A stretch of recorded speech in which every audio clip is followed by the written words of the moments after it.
प्रधानमंत्री नरेंद्र मोदी ने मन की बात कार्यक्रम में अपने विचार और अनुभव किए साझा। डिजिटल क्रांति की शक्ति का किया जिक्र, विरासतों के संरक्षण पर दिया जोर। रामगढ़ उपचुनाव के लिए सभी प्रशासनिक तैयारियां पूरी। कल सवेरे 7 बजे से शाम 5 बजे तक डाले जाएंगे वोट। मतगणना 2 मार्च को। नक्सलियों के खिलाफ चलाए जा रहे राज्यव्यापी अभियान में सुरक्षा बलों को बड़ी सफलता। पश्चिमी सिंहभूम जिले से 6 माओवादी गिरफ्तार। और राजधानी रांची में आयोजित पर्यावरण मेले में संगोष्ठी का आयोजन। विशेषज्ञों ने जलवायु परिवर्तन पर जताई चिंता।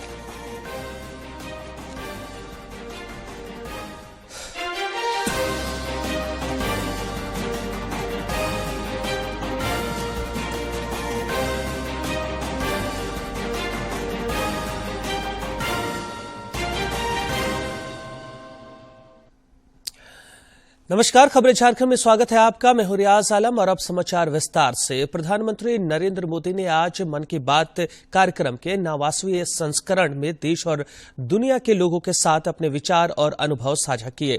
इस दौरान उन्होंने डिजिटल इंडिया की शक्ति का जिक्र किया। उन्होंने कहा कि देश में हुई डिजिटल क्रांति ने लोगों के जीवन को सरल बना दिया है।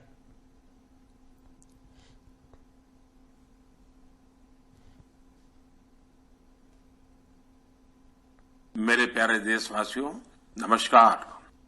मन की बात के इस 98वें एपिसोड में आप सभी के साथ जुड़कर मुझे बहुत खुशी हो रही है।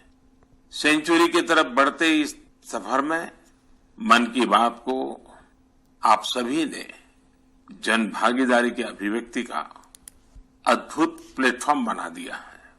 हर महीने लाखों संदेशों में कितने ही लोगों के मन की बात मुझ तक पहुंचती है। आप अपने मन की शक्ति तो जानते ही हैं, वैसे ही समाज की शक्ति से कैसे देश की शक्ति बढ़ती है, ये हमने मन की बात के अलग अलग एपिसोड में देखा है, समझा है। प्रधानमंत्री ने अन्य मसलों के अलावा विरासत के संरक्षण पर भी जोर दिया। उन्होंने कहा कि विरासतों को बचाना हम सबकी जिम्मेवारी होगी। ज्यादा भारतीय स्टोरी टेलिंग की विधाओं की तरफ आकर्षित होने लगे। साथियों, आपको याद होगा सरदार पटेल की जयंती यानी एकता दिवस के अवसर पर मन की बात में हमने 3 कॉम्पिटिशन्स की बात की थी। ये प्रतियोगिताएं देशभक्ति पर गीत, लोरी और रंगोली इससे जुड़ी थी। मुझे ये बताते हुए खुशी है, देश भर के 700 से अधिक जिलों के 5 लाख से अधिक लोगों ने बढ़ चढ़कर के इसमें हिस्सा लिया है। प्रधानमंत्री के मन की बात कार्यक्रम को झारखंड में भी लोगों ने पूरी गंभीरता के साथ सुना। कोडरमा जिले में केंद्रीय शिक्षा राज्य मंत्री अन्नपूर्णा देवी और विधायक नीरा यादव के अलावा बड़ी संख्या में महिलाओं ने प्रधानमंत्री को संजीदगी के साथ सुना। हमारे समाचार संपादक ने इन महिलाओं से बातचीत भी की। और यहाँ पर सुखाड़ की स्थिति भी हुआ करती थी, लेकिन आज ये गांव जो है वो स्वावलंबी बना है। और ये जो महिलाएं यहाँ पर, जो ये महिलाएं आपको हम दिखा रहे हैं, जो महिला शक्ति जो है जिसकी प्रधानमंत्री नरेंद्र मोदी लगातार बात करते हैं कि महिलाएं किस तरीके से देश की तस्वीर और तकदीर बदल रही है, उसकी झलक इस गांव में देखने को मिलती है। और इन महिलाओं ने यहाँ पर स्वच्छता की मिसाल कायम की है। साथ ही साथ जो ट्रेंच कहते हैं, कभी ये इलाका सुखाड़ का इलाका होता था, लेकिन आज इस इलाके में हरियाली है, जगह जगह पर पानी का इंतजाम किया गया है। और यहाँ पर महज पहले कुछ 2-4-5 एकड़ में खेती होती थी, लेकिन आज यहाँ पर सैकड़ों एकड़ में खेती होती है। और यहाँ की महिलाएं जो है वो स्वावलंबी बन रही है। देखिए महिलाएं किस तरीके से, यहाँ इन लोगों ने जो वृक्ष लगाए हैं, इसका भी इन लोगों ने खुद यहाँ पर ये जो मेड़ है और दूसरी तरह की जो चीजें हैं वो खुद तैयार की हैं। हमारे साथ यहाँ के कुछ लोग हैं, स्थानीय जनप्रतिनिधि हैं। मैम, किस तरीके से प्रधानमंत्री जी की बात आपको प्रेरित करती है? देखिए, सबसे पहले तो माननीय प्रधानमंत्री जी के प्रति आभार व्यक्त करते हैं। और साथ ही साथ आज जिस स्थान पे हम सभी खड़े हैं, लक्ष्मीपुर गांव में, आपने जैसा पहले ही कहा कि बहुत ये सुदूरवर्ती गांव है और पहले उग्रवादी हुआ करता था, लेकिन आज माननीय प्रधानमंत्री जी के माध्यम से जो उनका जो संदेश है, लोग इतने प्रभावित हुए हैं कि आज ग्रामीण मिलकर इस गांव को स्वच्छ, आप देख रहे होंगे कि पूरी स्वच्छता है गांव में। वृक्षारोपण ग्रामीणों ने खुद किया। स्कूल में आपने देखा कि जो वृक्ष लगाए हैं, वृक्ष के चारों ओर उसका घेराव उन्होंने खुद किया। इसके साथ ही साथ कैसे वर्षा के जल का संचय करना है, इस पर भी महिलाओं ने काम। भारत को मिले G20 अध्यक्षता के तहत महाराष्ट्र के औरंगाबाद जिले में कल से W20 का आयोजन किया जा रहा है। इसकी सभी तैयारियां पूरी कर ली गई हैं। गरिमा की खोज है, जिसमें लैंगिक मुद्दों को लक्षित करने के लिए एक ठोस रणनीति पर चर्चा, विचार विमर्श और विकास की परिकल्पना की गई है। बैठक में G20 देशों, अतिथि देशों और अंतर्राष्ट्रीय संगठनों के प्रतिनिधि शामिल होंगे। W20 की पहली बैठक में महिला एवं बाल विकास मंत्री स्मृति जुबिन ईरानी शामिल होंगी, जो कि लैंगिक समानता और महिला सशक्तिकरण पर अपने विचार साझा करेंगी।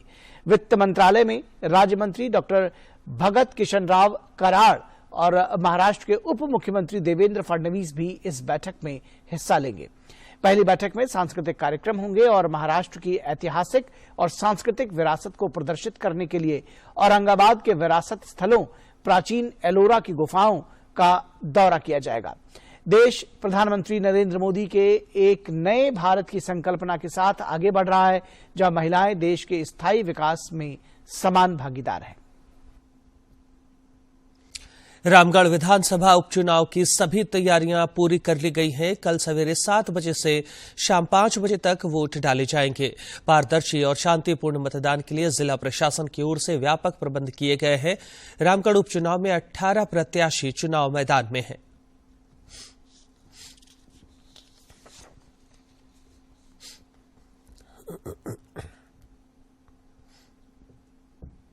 झारखंड विधानसभा का बजट सत्र कल से शुरू हो रहा है। सत्र के दौरान राज्य सरकार 3 मार्च को वित्तीय वर्ष 2023-24 का बजट पेश करेगी। संसदीय कार्य मंत्री आलमगीर आलम ने जानकारी देते हुए बताया कि सत्र 23 मार्च तक चलेगा।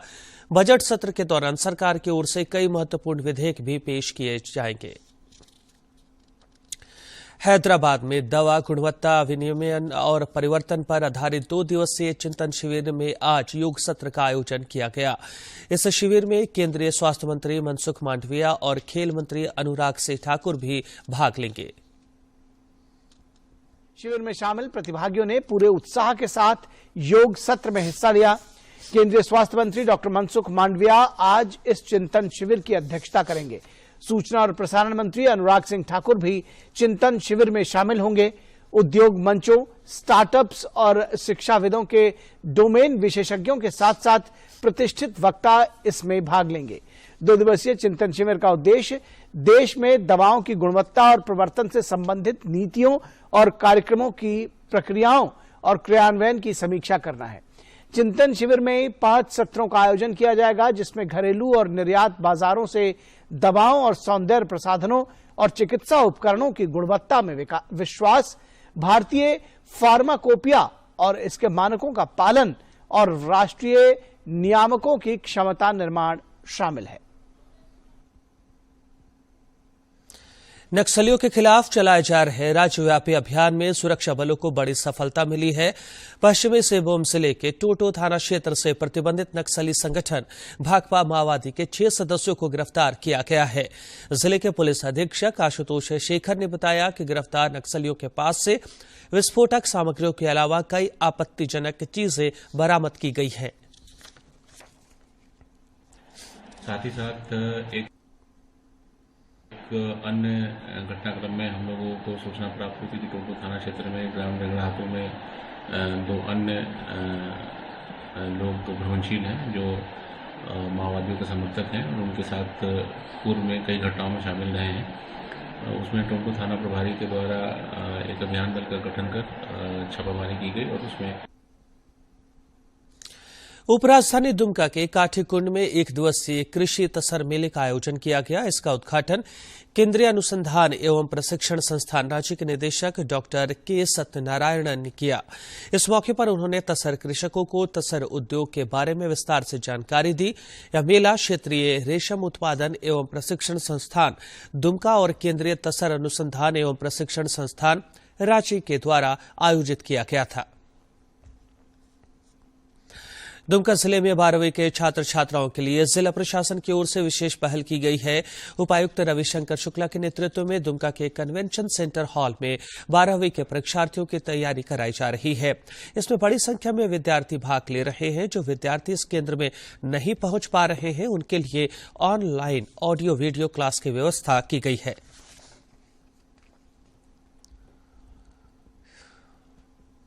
हाँ सर, ये जो आपने जो प्रयास किया है, क्या है सर, किस तरह का ये कोशिश है? ये विगत कई वर्षों से दुमका जिले का मैट्रिक और इंटर का जो परीक्षा परिणाम है वो अपेक्षाकृत संतोषजनक नहीं रहा है और उस क्रम में विशेष रूप से उन विद्यालयों, उन कॉलेजेस को चिन्हित किया जा रहा है जहाँ पर परिणाम पूर्व में अच्छे नहीं रहे हैं या जहाँ उन विषयों के शिक्षक पर्याप्त संख्या में नहीं है जिन विषय में विद्यार्थी फेल हो रहे हैं और उनको हम लोग एक रेमेडियल क्लास के माध्यम से आने वाली परीक्षा के लिए भी तैयार करना चाहते हैं और साथ ही साथ जो उनके लास्ट मिनट डाउट्स हैं उनको भी क्लियर करना चाहते हैं।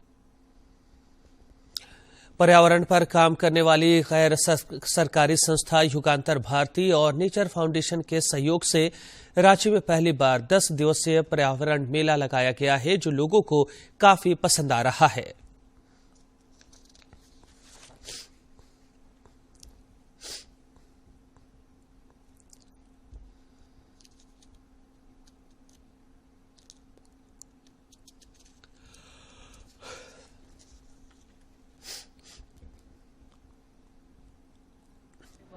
तो वही मैंने सब्जेक्ट चुना है कि अभी का जो मौसम है, जो तलाश के फूल खिलता है, जो होली भी आ रही है, तो उससे रिलेटेड ही मैं अपनी ड्राइंग में दिखा रही हूँ। 200 मीटर से लेकर के 1200 मीटर तक का है, जो 30% का छूट दिया जा रहा है। रिस्पॉन्स कैसा मिल रहा है? रिस्पॉन्स बहुत अच्छा नहीं है।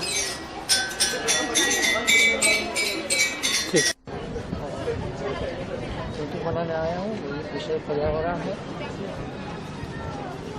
एक पेड़ से बना रहा हूँ कैनवास पर।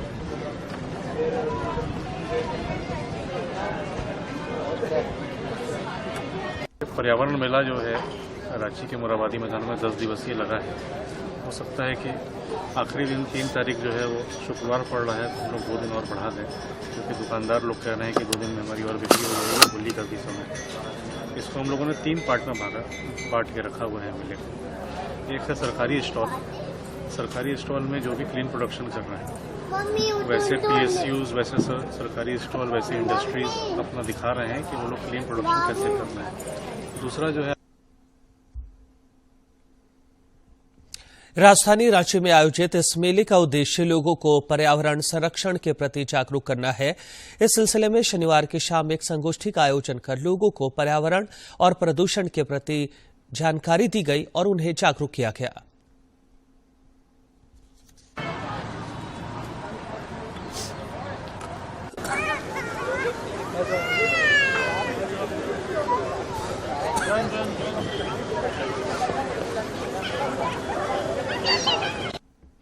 जो पौधा है, पौधा हरियाली का प्रतीक, पर्यावरण को बचाने का संदेश देता हुआ, इसी भावना के साथ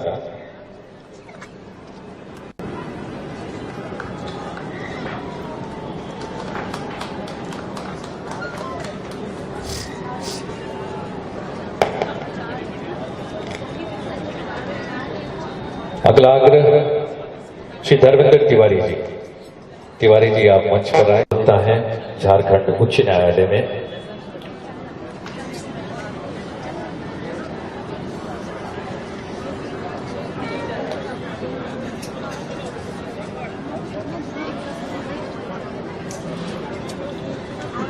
श्री मनोज सिंह जी। रांची में पिछले अक्टूबर से हमने बारिश नहीं देखा है। डेली न्यूज़पेपर में यह खबर आम है कि major portion of the population को पोर्टेबल ड्रिंकिंग वाटर अवेलेबल नहीं हुआ। ग्राउंड वाटर लेवल इस हद तक नीचे चला गया है कि soon such areas will become inhabitable and will have to be declared ghost areas.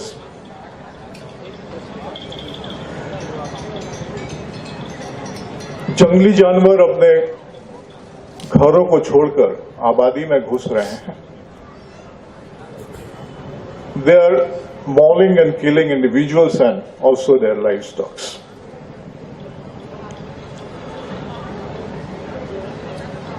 विश्व स्तर पे glaciers are shrinking,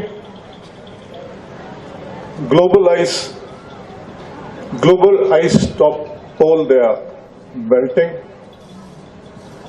Europe has experienced unprecedented warm winter. राजधानी रांची समेत राज्य के अधिकांश जिलों में न्यूनतम तापमान तेजी से बढ़ रहा है, साथ ही अधिकतम तापमान में भी वृद्धि हो रही है। रांची स्थित मौसम विज्ञान केंद्र ने पूर्वानुमान में बताया कि अगले 5 दिनों तक राज्य के न्यूनतम तापमान में किसी बड़े बदलाव की संभावना नहीं है। और अब कुछ खबर राज्य के विभिन्न जिलों से।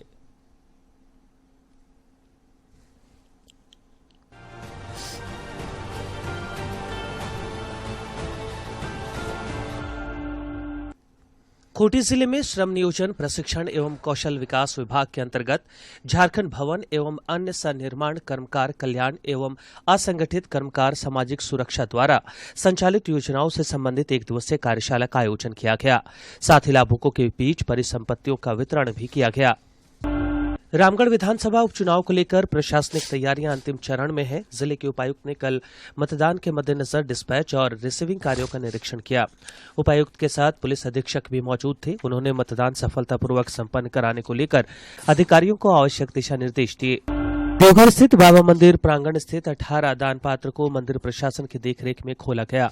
प्रशासनिक भवन में पात्र से निकले पैसों की गिनती की गई। गिनती के पश्चात दान पात्र से कुल 13,85,212 रुपए के अलावा 2,120 नेपाली रुपए दान स्वरूप प्रताप। लातेहार जिला स्तरीय पर्यटन संवर्धन समिति की बैठक स्थानीय विधायक बैजनाथ राम की अध्यक्षता में आयोजित की गई। बैठक में जिले के विभिन्न पर्यटन स्थलों को विकसित कर स्थानीय लोगों के लिए रोजगार के अवसर सृजित करने पर चर्चा की गई। इस दौरान कुल 30 योजनाओं को सर्वसम्मति से पारित किया गया। गोड्डा जिले की सिकटिया महिला औद्योगिक प्रशिक्षण संस्थान में श्रम नियोजन प्रशिक्षण एवं कौशल विकास विभाग के तत्वावधान में जिला नियोजनालय की ओर से लघु रोजगार मेला का आयोजन किया गया। इस मेले में कई युवाओं को रोजगार से जोड़ा गया और उन्हें नियुक्ति पत्र सौंपे गए। पूर्वी सिंहभूम जिले के पोटका प्रखंड के ग्वालकाटा पंचायत अंतर्गत बुटगोड़ा में सबर परिवारों के लिए विशेष कैंप का आयोजन किया गया। इस दौरान विभिन्न कल्याणकारी योजनाओं का लाभ देने के लिए उनसे आवेदन दिए गए। मुख्यमंत्री के निर्देशानुसार जिला प्रशासन का प्रयास है कि जिले में निवास कर रहे 5,259 सबर परिवारों को सभी सरकारी योजनाओं का लाभ देना। राज्य के कृषि मंत्री बादल अपने विधानसभा क्षेत्र के विभिन्न गांवों में आयोजित सूर्याहू पर्व में शामिल हुए। इस दौरान उन्होंने माथा टेका और सूर्य भगवान से राज्य की उन्नति और विकास की कामना की। कृषि मंत्री ने इस दौरान स्थानीय लोगों से संवाद भी किया। पाकुड़ जिले में उपायुक्त की अध्यक्षता में सड़क सुरक्षा समिति की बैठक आयोजित की गई। उपायुक्त ने इस दौरान सक्रियता से वाहन जांच अभियान चलाने का निर्देश दिया। उपायुक्त ने जिला स्तरीय खनन टास्क फोर्स की भी बैठक की और अवैध खनन, भंडारण एवं परिवहन पर रोक लगाने का निर्देश दिया। लातेहार जिले के मुख्य स्टेडियम में तीरंदाजी प्रशिक्षण केंद्र शुरू हो गया है। स्थानीय विधायक बैजनाथ राम ने कल इस केंद्र का विधिवत उद्घाटन किया। मौके पर अन्य लोगों के अलावा मनिका विधायक रामचंद्र सिंह भी मौजूद थे। गढ़वा जिले में पिछले दिनों सिविल सर्जन सदर अस्पताल के अधीक्षक और डीपीएम के साथ अभद्र व्यवहार और मारपीट की घटना के विरोध में जिले के चिकित्सक अनिश्चितकालीन हड़ताल पर चले गए हैं। वहीं झांसा पलामू के सदस्यों के सुझाव के बाद पेन डाउन स्ट्राइक किया गया। रांची महिला कॉलेज की ओर से कल वार्षिक खेलकूद उत्सव का आयोजन किया गया। वार्षिक खेलकूद उत्सव के मुख्य अतिथि रांची विश्वविद्यालय के कुलपति डॉक्टर अजीत कुमार सिन्हा ने छात्राओं से कहा कि खेलकूद मानव मन को प्रसन्न और उत्साहित बनाए रखता है।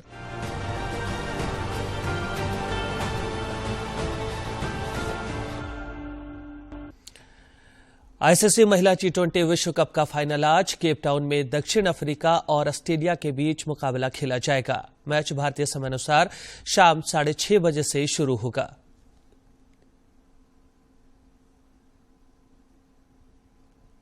भारतीय समय के अनुसार करीब 6:30 बजे शुरू होगा। 5 बार की चैंपियन ऑस्ट्रेलिया और मेजबान दक्षिण अफ्रीका के बीच मुकाबला बेहद रोमांचक होने की उम्मीद है।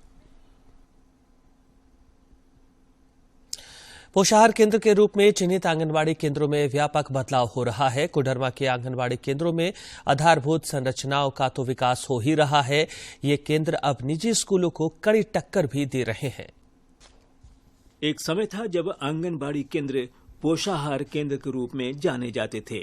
आमतौर पर आंगनबाड़ी केंद्रों में बच्चे आते थे और खाना खाकर वापस घर चले जाते थे, लेकिन कोडरमा में आंगनबाड़ी केंद्रों ने इस अवधारणा को पूरी तरह से बदल दिया है। बच्चे खुद से आना चाहते हैं, उत्साह के साथ खुद से आंगनबाड़ी में आते हैं। बच्चों की संख्या भी बढ़ गई। जो प्ले में जो गार्जियन प्ले में प्राइवेट स्कूल में जो नाम लिखाते थे, वो अब बोलते हैं कि जब हमको सारा सुविधा यहाँ पे मिल रहा तो क्यों 2 साल वहाँ पैसा बर्बाद करें। आंगनबाड़ी केंद्रों में बदलाव की बयार के बीच बच्चों की उपस्थिति भी बढ़ने लगी है। किसी दिन हाथ जोड़कर वेलकम तो किसी दिन गले लगाकर आंगनबाड़ी केंद्रों में बच्चों का स्वागत किया जाता है। इसके अलावा बच्चों के पढ़ने लिखने से लेकर मनोरंजन की तमाम सुविधाएं भी आंगनबाड़ी केंद्रों में बहाल की गई, जैसा एक निजी प्ले स्कूल में होता है। इसके अलावा इस आंगनबाड़ी केंद्र में हर दिन बच्चों को प्रार्थना और योगा भी कराया जाता है। जी, बच्चे लोग आते हैं तो पहले वेलकम कराते हैं सर, केमारी वाला भी, कभी टीका वाला, कभी फूल वाला, मतलब हर तरह का वेलकम कराते हैं। फिर बच्चे लोग को बैठाते हैं, उसके बाद फिर प्रार्थना कराते हैं, फिर योगा कराते हैं। उसके बाद फिर बच्चा लोग को बैठा के हलवा बनाते हैं, ABCD पढ़ाते हैं। फिर दीवार में सब है चित्र बना हुआ, सभी सब देख के पढ़ाते हैं। आंगनबाड़ी केंद्रों के आधारभूत संरचनाओं में बदलाव के साथ साथ शिक्षा में गुणात्मक सुधार यहां आने वाले बच्चे के अभिभावकों को भी खूब भा रहा है। निजी प्ले स्कूल की जगह सरकारी आंगनबाड़ी केंद्र में अपने बच्चों को भेजकर अभिभावक भी संतुष्ट हैं।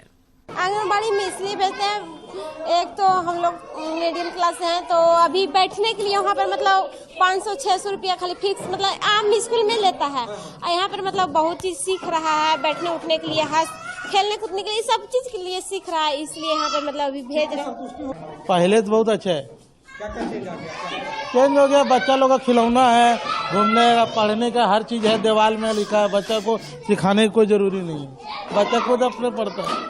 उपायुक्त आदित्य रंजन ने बताया कि समाज कल्याण विभाग और सेविका सहायिका की मेहनत के साथ साथ लगातार मॉनिटरिंग से आंगनबाड़ी केंद्रों में व्यापक बदलाव आया है। जहां कल तक बच्चे लंगर के रूप में आंगनबाड़ी केंद्र आते थे और वापस लौट जाते थे, वहीं आज एक आंगनबाड़ी केंद्रों में 40 से 50 बच्चे प्रतिदिन आते हैं। कि अभी हमारे यहाँ 749 आंगनबाड़ी केंद्र है और लगभग 500 से ज्यादा आंगनबाड़ी में फंक्शनल पोषण वाटिका जो है वो काम कर रहा है। और सभी आंगनवाड़ी में जो उपस्थिति हम लोगों को हमेशा से जो एक परिकल्पना है आंगनवाड़ी की कि बस लंगर जैसा खुलता है, 8-10 बच्चे आते हैं, 30 का अटेंडेंस बनता है, ये सब पूरा बदल गया है। और मैं दावे के साथ कह सकता हूं कि ये सारे आंगनवाड़ी, लगभग 500 से ज्यादा आंगनवाड़ी का सर्वे हम लोग कर चुके हैं जिला स्तर से। बच्चों के बैठने के लिए आकर्षक टेबल कुर्सी, कमरे की दीवारों पर पढ़ाई लिखाई को लेकर उकेरी गई तस्वीरें और झूले बच्चों को यहां निजी प्ले स्कूल की फीलिंग देते हैं और यह बदलाव बुनियादी शिक्षा के लिए एक बानगी साबित हो रही है। कोडरमा से गजेंद्र बिहारी सिन्हा की रिपोर्ट। औद्योगिक नगरी जमशेदपुर का एक इंजीनियरिंग कॉलेज उद्घाटन का पाठ जोड़ रहा है। जिस इंजीनियरिंग कॉलेज में एक साल में 100 विद्यार्थियों को इंजीनियर बनाने का लक्ष्य रखा गया था, आज वहां सैकड़ों जहरीले सांप और बिच्छू पल रहे हैं।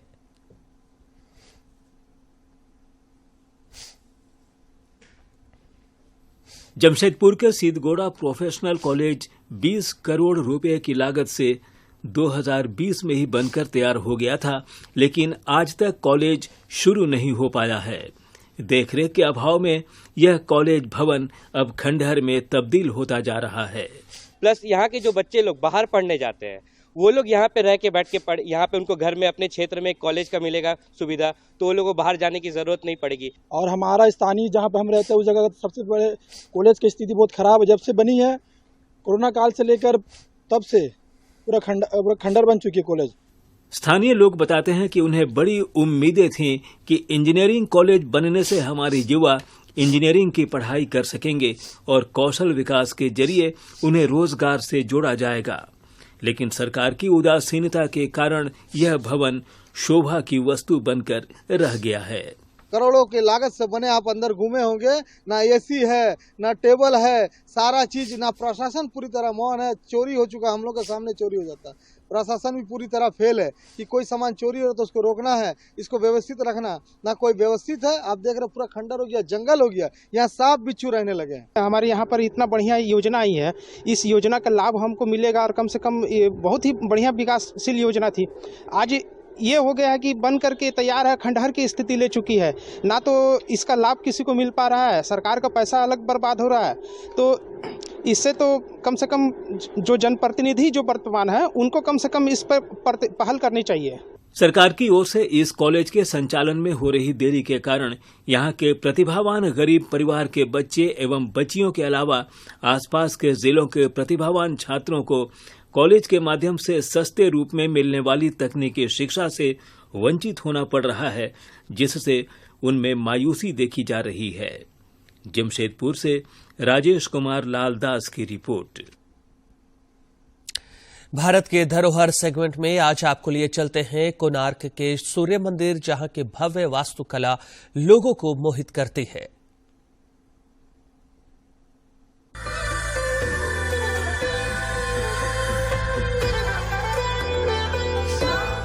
अगर आप उड़ीसा आ रहे हैं तो सन टेम्पल जो कोणार्क में है वहां पे आना जरूर बनता है। क्यों? क्योंकि ये भारत की जो धरोहर है, जो आर्किटेक्ट है, उसका एक जीता जागता नमूना है। यहाँ पे जिस तरीके से ये डिजाइन किया गया है और उसमें दिन के हर पहर को बताया जा सकता है, और ये जो सूर्य देव है उसको डेडिकेट किया गया है ये टेम्पल। और ये 13वीं शताब्दी में राजा नरसिम्हा देव ने बनाया था। उड़ीसा के वो उस समय के राजा थे। 1984 में यूनेस्को ने इसे वर्ल्ड हेरिटेज साइट घोषित किया, और उसके बाद से हम देख पाते देश से नहीं विदेश से भी लोग यहाँ पे आते हैं और ये जो मंदिर है इसके दीदार को तरसते, क्योंकि कैसे ये दर्शाता है कि भारत की जो आर्किटेक्ट था वो कितना एडवांस था उस जमाने में।